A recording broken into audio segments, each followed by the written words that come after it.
গিন্নি, বাজারের ব্যাগটা দাও তো। বাজার করে আনি আর আসার পথে দেখে আসি এবার কি ফসল ফলানো যায়। এই নাও ব্যাগ আর ছাতা। বাইরে যে রোদ, এই রোদের ভিতর সবসময় ছাতা নিয়ে বাইরে বের হবে।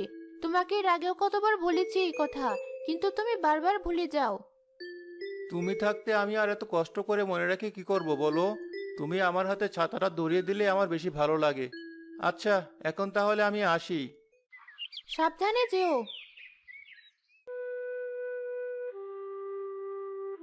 দেখ দেখ, ভোলা চাচার ক্ষেতের আলুর গাছগুলো কত বড় বড় হয়েছে। নিচে অনেক বড় বড় আলুও ধরেছে নিশ্চয়।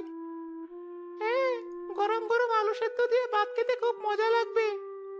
আশেপাশে তো কেউ নেই, চল এই সুযোগে কটা আলু তুলে নিয়ে যাই। চল চল।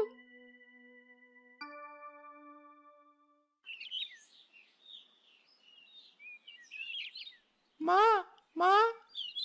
কি হয়েছে? এভাবে ডাকছিস যে? আর তোর হাতে পায়ে এত মাটি লেগে আছে কেন? এই দেখো মা, তোমার জন্য কি এনেছি। এতগুলো আলু কোথায় পেলি? পেয়েছি কোথাও একটা। তুমি আর এত কথা না বলে আলুগুলো ভর্তা করে ফেলো তো। দুপুরে গরম ভাতের সাথে খাবো। আচ্ছা।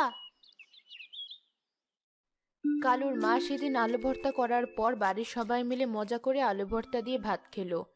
কালু আবার পরের দিন মন্টুকে নিয়ে ভোলা চাচার খেতে গেল। কাল তো নিয়ে গেলাম আলু, আজ আবার আমাকে নিয়ে এলি কেন? আরে, আরো কটা আলু তুলে নিয়ে যাবো আজ। আজ এই কাজ না করলে হয় না? কাল তো নিলামই, বাজারে থেকে আলু কিনে নিয়ে গেলেই তো হয়। না, এদের তাজা আলুর স্বাদই অন্যরকম। আজ আলুগুলো নিয়ে গিয়ে বলবো মাকে ভাজি করে দিতে। তুই ওদিকটাই যা, আর আমি এদিকে যাচ্ছি। আচ্ছা, যাচ্ছি।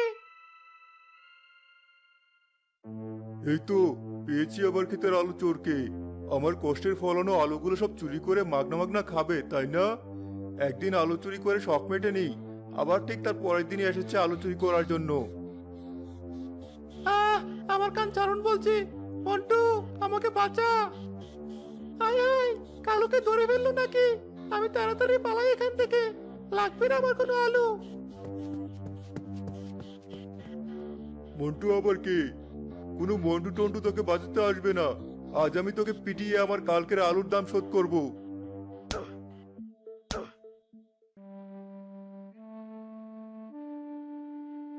কিরে কালু, আজ ফিরতে তো দেরি হলো যে? কোথায় গিয়েছিলি? কোথাও না, খিদে পেয়েছে, ভাত দাও।